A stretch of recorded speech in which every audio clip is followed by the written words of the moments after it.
Bonjour, donc je suis Elodie et je suis en compagnie de Théo. Bonjour. Donc aujourd'hui nous allons vous présenter en tant qu'étudiant de licence pro web design à Montbéliard le site Special Bose. Donc il faut savoir que Bose est une entreprise américaine créée par Amar J. Bose en 1964. Cette entreprise s'est spécialisée dans la création et la vente de produits audio tels que des enceintes, des casques ou encore des écouteurs. Le site que nous allons analyser est un site annexe de leur site principal, une sorte de mini-site, et est concentré sur les dernières nouveautés de l'entreprise.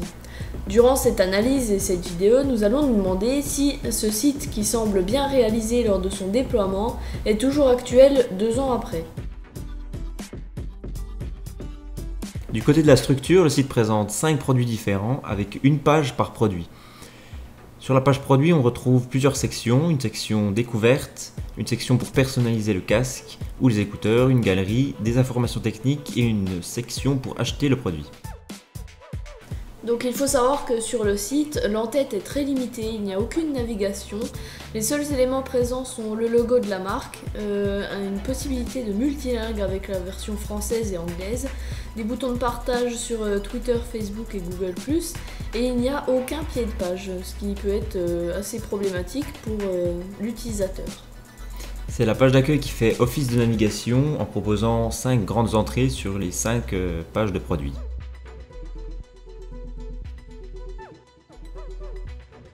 Donc pour le graphisme de leur site, Bose mise sur une identité visuelle colorée et attractive pour inciter les visiteurs à découvrir leurs produits. Donc ce mini-site est très différent de leur site principal qui est lui très neutre. Le site a été primé par les awards Site of the Day, ce qui leur a permis de le faire connaître davantage par les utilisateurs et d'obtenir ainsi de nouveaux clients. Le site se passe des éléments graphiques officiels de la marque. Par exemple, dans l'entête du site, on retrouve uniquement le logo officiel de la marque, ce qui concentre la navigation uniquement sur les produits et les nouveautés de la marque. Donc il faut savoir qu'à travers tout le site, le scroll n'est quasiment pas utilisé, ce qui permet au graphisme d'être concentré sur une seule page. Et en fait c'est une sorte de bonus sur les pages produits pour changer de catégorie, au lieu d'utiliser les boutons sur la droite. Du côté de l'ergonomie, de l'expérience utilisateur, le site est fluide et dynamique. Le regard de l'utilisateur est toujours capturé par une animation ou un contenu qui change sur le site, ce qui permet de faire patienter l'utilisateur, par exemple pendant les temps de chargement. Donc sur les pages produits, on navigue à l'aide de pictogrammes qui représentent les différentes sections des pages produits et qui sont assez explicites pour les comprendre du premier coup d'œil. Dans la galerie des fiches produits, le curseur est utilisé comme un élément d'information de l'action d'un clic de souris. C'est donc un bon moyen de se concentrer sur le contenu sans rajouter par exemple de boutons ou de liens à l'interface. Le point négatif, c'est que ça ne peut pas être utilisé sur un support tactile en l'absence de souris par exemple. Donc il faut savoir que sur tout le site, les produits de la marque sont les éléments les plus mis en avant pour l'utilisateur. Ils recouvrent toujours une grande partie de l'écran et on peut donc voir que les boutons ou les textes sont passés au deuxième plan. Malheureusement, le responsive n'a pas été au cœur du développement du site internet, donc le site est vraiment très peu accessible sur mobile ou tablette, ce qui le rend pas navigable sur support mobile.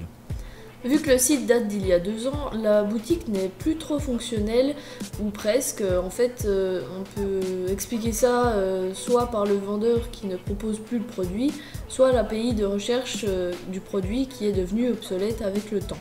Donc c'est finalement très dommage puisque Bose aurait pu tirer parti de ce mini-site pour vendre ses dernières nouveautés et l'utiliser au fil des années pour obtenir de nouveaux clients.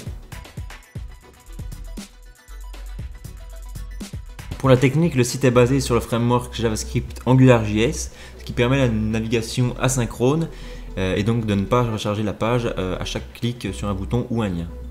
Donc le site utilise la librairie JavaScript GSAP pour toutes ces animations. Il y en a donc à chaque changement de page sur les liens au défilement, ce qui permet de capter le regard de l'utilisateur et de l'inciter à parcourir le site sans le quitter en arrivant. Le temps de chargement des pages n'est pas excessif, mais il pourrait être largement amélioré par l'optimisation des images ou des animations par exemple, surtout sur les pages de produits où le défilement entre chaque section représente plusieurs secondes. Pour conclure, est-ce que le site est adapté à ce qu'il présente et est-ce qu'il est facile d'utilisation? Ce sont deux questions à laquelle nous allons répondre. Donc ce site met bien en avant chaque produit sans en privilégier un spécialement. Les couleurs sont tendances et chaque page donne envie d'être parcourue. Il ne faut également pas oublier que chaque produit possède sa galerie exclusive avec des vidéos, des images, beaucoup d'images en très haute définition, ce qui permet à l'utilisateur de se projeter. Et chaque produit possède des éléments de personnalisation, donc plusieurs sets de couleurs, ce qui permet facilement de s'imaginer à quoi elle pourrait ressembler en vrai et de choisir le produit avec la couleur qui nous correspond. 2 ans après son lancement, le site est toujours très attrayant car il a su tirer parti des nouvelles tendances graphiques de l'époque, par exemple avec le flat design.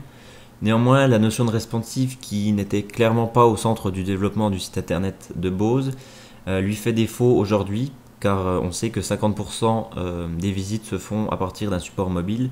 C'est donc théoriquement la moitié des utilisateurs qui ne peuvent pas accéder au site internet. Donc merci de nous avoir écoutés et à bientôt. À bientôt!